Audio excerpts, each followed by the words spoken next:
Tonight, tens of thousands gather to honor the life of Charlie Kirk, nearly 2 weeks after he was assassinated. President Trump, the vice president, most of the cabinet joining a stadium of supporters to remember the conservative activist.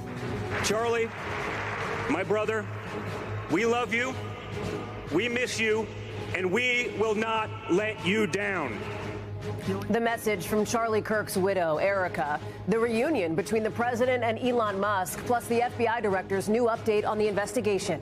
Kirk's death also setting off new questions over free speech and the spotlight ahead on the future of Jimmy Kimmel's now suspended show. The new pressure President Trump is putting on his attorney general to take new action against his political rivals. And the latest on an undercover investigation involving the Trump administration's border czar and why it was dropped. A stark division as some of America's closest allies now recognize a Palestinian state just days ahead of a key summit and what it means for the possibility of a Gaza peace deal. Tracking Gabrielle, the storm now strengthening into a hurricane. We'll tell you where it's headed next.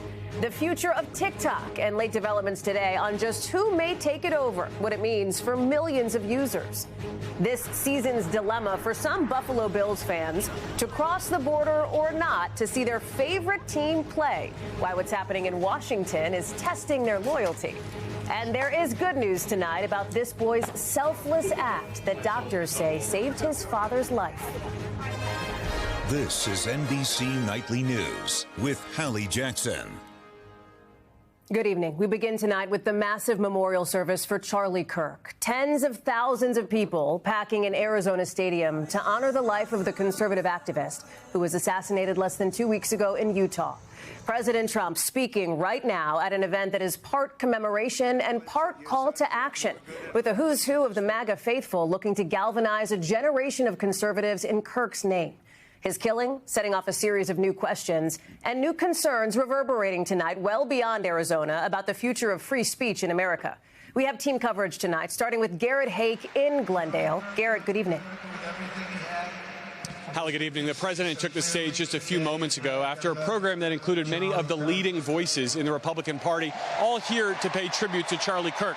But the most powerful moment of the day before this crowd of tens of thousands happened just a few minutes ago when Erica Kirk, Charlie Kirk's widow, told this crowd she forgives the man who killed her husband. Tonight, President Trump closing out a day of prayer and politics at the Arizona memorial service for assassinated conservative activist Charlie Kirk. None of us will ever forget Charlie Kirk, and neither now will history. The president's speech following remarks by members of his cabinet and inner circle, including an emotional Vice President J.D. Vance, who was close to the 31-year-old Kirk. I have talked more about Jesus Christ in the past 2 weeks than I have my entire time in public life. And that is an undeniable legacy of the great Charlie Kirk. God bless all of you. Kirk's widow, Erica, who will succeed her husband as CEO of Turning Point, the conservative youth organization he founded, speaking emotionally about her husband. But I will miss him. I will miss him so much because our marriage and our family were beautiful. They still are. Erica Kirk earlier saying she would not weigh in on whether the government should seek the death penalty for her husband's accused killer, telling the New York Times, quote, "I do not want that man's blood on my ledger." Earlier today, FBI Director Kash Patel posting a lengthy update on the investigation into alleged shooter Tyler Robinson, promising the FBI is, quote, "meticulously investigating theories and questions about the case, including some internet-fueled conspiracy theories." While back in Glendale, tens of thousands of attendees packed State Farm Stadium, home of the NFL's Arizona Cardinals. Many lining up overnight to secure seats amid extensive security measures. Oh, this is amazing. We love Charlie so much and all the work that he did in this country. We're coming here to appreciate him and appreciate what he spoke for. Garrett is back with us now inside that stadium. And Garrett, as the president speaks behind you there, striking and significant to see so many high-level government officials there tonight. The football team and the Current and former government officials, Hallie. It would probably be easier to name the key Republicans who weren't here in attendance tonight. But one of the most notable people in the skybox above the arena who did not speak, Elon Musk, the president's former top ally turned adversary. The two, as best we know, hadn't spoken or hadn't met in person since their falling out earlier this spring, brought together again by this memorial today for Charlie Kirk. Hallie. Garrett Hake in Arizona, thank you. Kirk's death has sparked a series of questions and in some cases concerns over free speech in this country as the firestorm also intensifies over the suspension of Jimmy Kimmel's late night show. Here's Dana Griffin. So we just have a difference of a worldview. A staunch proponent of free speech, Charlie Kirk openly debated hot-button issues. Go bring 10 libs. You can all have your phones, and you could debate me, and I'll have no notes, and we'll see who wins. But in the wake of his death, that fundamental right is being challenged. A presidential warning. I would think maybe their license should be taken away. It will be up to Brendan Kirk. We're allowed to disagree in this country. Many Americans say they're concerned over perceived pressure by FCC Chair Brendan Carr. Senator, do you believe that Brendan Carr's comments were appropriate? Absolutely inappropriate. I'll fight any attempt by the government to get involved with speech. I will fight. As questions remain over whether ABC will return Jimmy Kimmel to air after the late-night comedy host claimed the suspect may have been part of MAGA. MAGA gang desperately trying to characterize this kid who murdered Charlie Kirk as anything other than one of them. According to 3 sources familiar with the federal investigation, there is no evidence connecting the suspect with any left-wing groups. Meanwhile, the Defense Department telling journalists they can no longer gather or report information, even if unclassified, unless it's been authorized by the government. The debate ramping up frustrations across generations.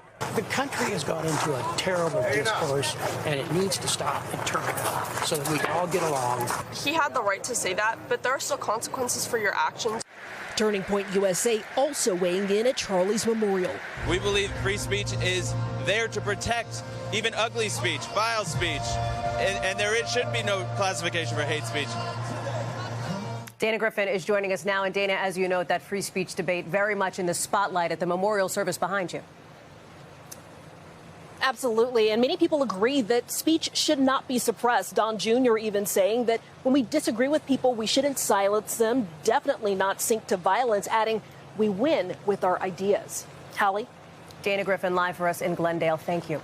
Also tonight, new public pressure on the Attorney General after President Trump called on her and the Justice Department to go after his political enemies. Kelly O'Donnell is at the White House. On a day when the president mourned his friend Charlie Kirk, Mr. Trump backed away from very public pressure he appeared to exert on the Attorney General this weekend. I think Pam Bondi is going to go down as one of the best Attorney Generals of the ages. Glowing praise after a lengthy post that vented his frustration on the Justice Department that has not prosecuted several named political adversaries. The president wrote, "We can't delay any longer. It's killing our reputation and credibility. And justice must be served now." Asked today whether he would fire Pam Bondi for not taking action, the president said no. No, she's doing a great job.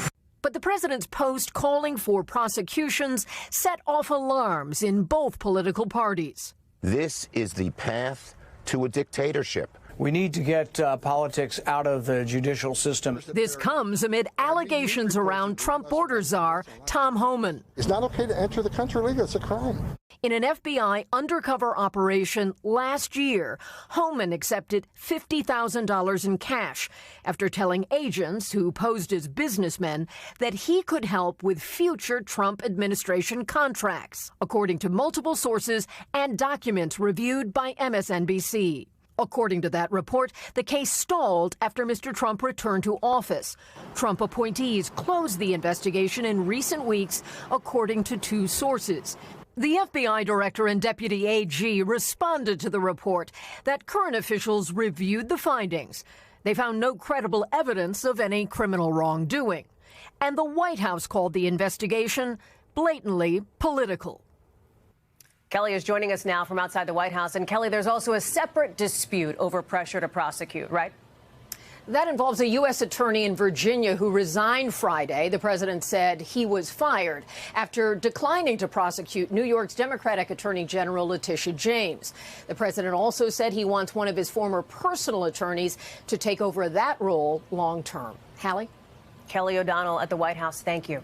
To a major announcement now by some of America's closest allies, officially recognizing a Palestinian state just days ahead of a key United Nations summit.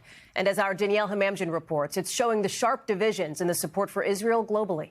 Began departing in the Britain played a major role in the creation of Israel. Now, it's also backing a Palestinian state. The United Kingdom formally recognizes the state of Palestine. Words the Palestinian envoy to the UK has long waited to hear. This moment carries profound meaning. Around the same time, Canada and Australia also recognized Palestine, with France set to follow. The group hoping they can revive negotiations that could finally bring peace to the region. Two states, Israel and Palestine, living side by side. But the move is a break with U.S. policy and has infuriated Benjamin Netanyahu. You are giving a huge reward to terrorism, and I have another message for you, he said. It will not happen. Israeli airstrikes on Gaza City leading to desperate scenes like this, with hundreds of thousands fleeing their homes. And some of those added to the death toll had yet to be born. These tiny bodies killed not by airstrikes, but due to the stress of the journey and malnutrition. The conflict still killing the most vulnerable and innocent after nearly 2 years. Today's recognition will give Palestinians more diplomatic standing, but on the ground, not much will change for now. Hallie. Danielle Hamamjian in London, thank you. New reaction tonight to a ban now signed into law by California's Democratic governor. It prohibits law enforcement from wearing masks during operations. And it's in response to federal immigration agents covering their faces during arrests in the state earlier this summer. It's not clear yet how California will enforce the ban, which goes into effect next year. The Trump administration says the masks are necessary because of the harassment immigrants receive. The U.S. Attorney for Southern California says agents will continue to protect their identity. To the questions now over a new $100,000 fee on H-1B visas put in place by the Trump administration, a move that set off travel chaos and confusion for some international workers. Adrian Broaddus is joining us now with more. Adrian, good evening. Allie, workers feared they would be locked out of the U.S. Tech companies like Microsoft and some banks sent memos to their employees advising them not to leave the country. Video obtained by NBC News shows chaos on an outbound flight from San Francisco to Dubai after the announcement. H-1B visas are temporary work permits that let U.S. companies hire foreign workers in specialty jobs for 3 to 6 years. In a post on X, the White House press secretary clarified, saying this change doesn't impact current visa holders, and the $100,000 is a one-time fee, applying only to new visas, not renewals. Hallie? Adrian Broaddus, thank you. Still ahead for us tonight, the future of TikTok, what we're learning about Fox's potential involvement in a major deal, and what it could mean for the app's millions of users. Plus, tracking Gabrielle as that storm now strengthens into a hurricane.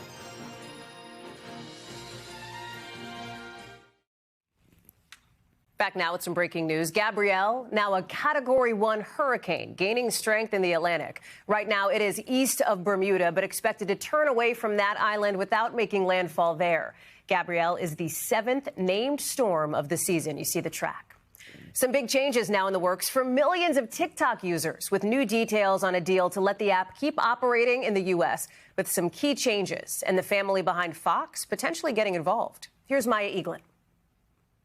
Tonight, TikTok users bracing for what's next. I think my biggest fear is just, okay, we all have to migrate to a new app.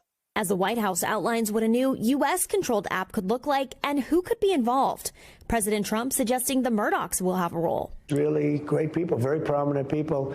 And they're also American patriots. A source familiar tells NBC News that Lachlan Murdoch would not be involved in the TikTok deal individually, but that Fox Corp would serve a role. Murdoch officially took over Fox Corp and News Corp earlier this month. The deal would spin off the popular social media app from Chinese ownership. A U.S. version would be majority owned and controlled by Americans, and Americans would hold 6 of the 7 board positions. The U.S. would also control the app's algorithm, curating what content shows up on the feeds of over 170 million users in this country. It is by far the most valuable piece of TikTok. If you've ever been on TikTok, you see how you can shape it, how it can shape you. How do you think the user experience is going to change if this deal does go through? Well, they keep talking about a new app. A new app could be a little bit of a frustration for some people. TikTok briefly shut down in the U.S. in January over a bipartisan law passed last year by then President Biden, banning the app unless it was sold to an American company. The White House says this deal is expected to be signed with China in the coming days, with the clock ticking to finalize it before a mid-December deadline. Maya Eaglin, NBC News. We are back in a moment with the tensions between Canada and the U.S. creating a kind of divide for the Bills Mafia. Next.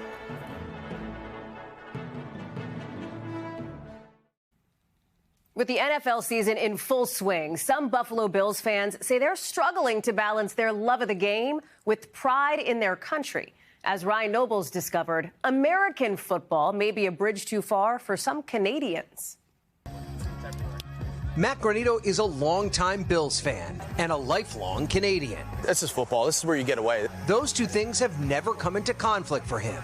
And you're not thinking politics, Canadian American? No, there's nothing like that. But this is no ordinary year. Canadians are a proud people. Canadians are sending a message over the Trump administration's decision to institute heavy tariffs and suggest Canada should become America's 51st state. I think that's really gotten under the skin of Canadians, and it's influencing their purchasing decisions. Tourist stops like the Martin House in Buffalo, a Frank Lloyd Wright designed property, have seen their Canadian visitor base plummet. We're at 3% Canadian visitation, so that's a huge concern for us. But the one thing Canada cannot replicate is this, the game day tailgate experience. It is unique to the NFL and specifically to Buffalo.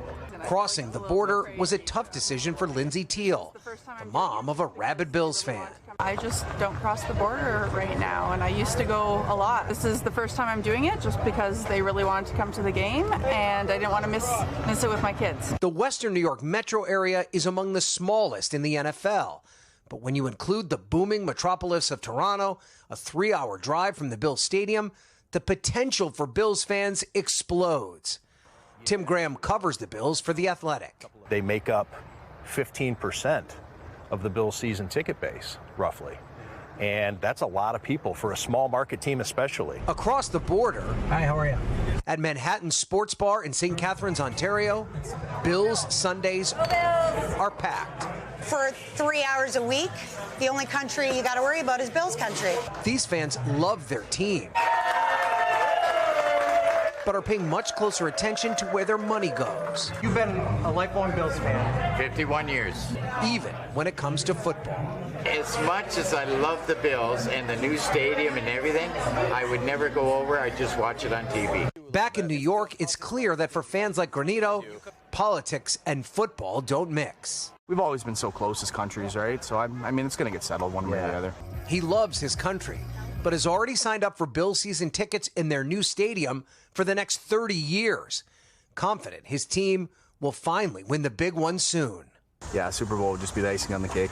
Ryan Nobles, NBC News, Orchard Park, New York. When we come back, there is good news tonight on why this father calls his own son his biggest hero in his battle with cancer.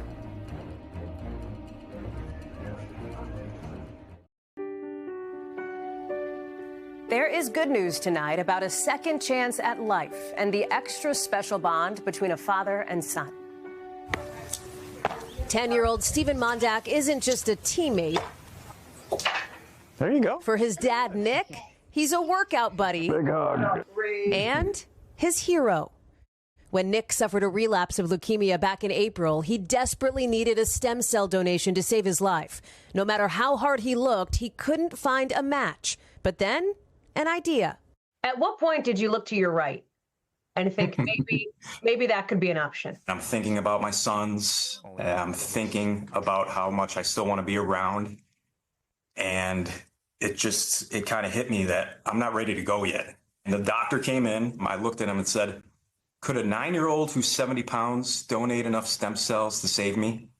Careful not to put pressure on his son, Nick asked and explained the procedure. The answer, Steven says, obvious. I wanted to make my dad's cancer go away, and if I was sick, I would think he would do the same thing for me. You did so good. I'm so proud of you. The hospital collected his stem cells, and Nick went through his own procedure at Cedars-Sinai Medical Center in Los Angeles. Finally discharged. I got out of the hospital about 2 hours ago. This is the first time seeing my son in 3.5 weeks. He's number 7. I ended up donating 6 million stem cells to save my life. And then an emotional reunion and relief at baseball practice. You're your dad's hero. What's that like for you? It was really good to save his life. For Nick, who's healing every day, it's the greatest gift of all. I used to hold this kid in my hand 10 years ago, and now he just completely altered the course of my life. What does it mean to you that it was your son who did that? You know, there's that old saying that not all heroes wear capes. Well, mine didn't wear a cape. Mine put out a hospital gown and donated 6 million stem cells and saved my life. Incredible strength and bravery there. That's Nightly News for this Sunday. Sunday Night Football is coming up next with the Chiefs taking on the Giants. Stick around for that, and Tom will be back tomorrow. I'm Hallie Jackson. For all of us here at NBC, thanks for watching and have a great week.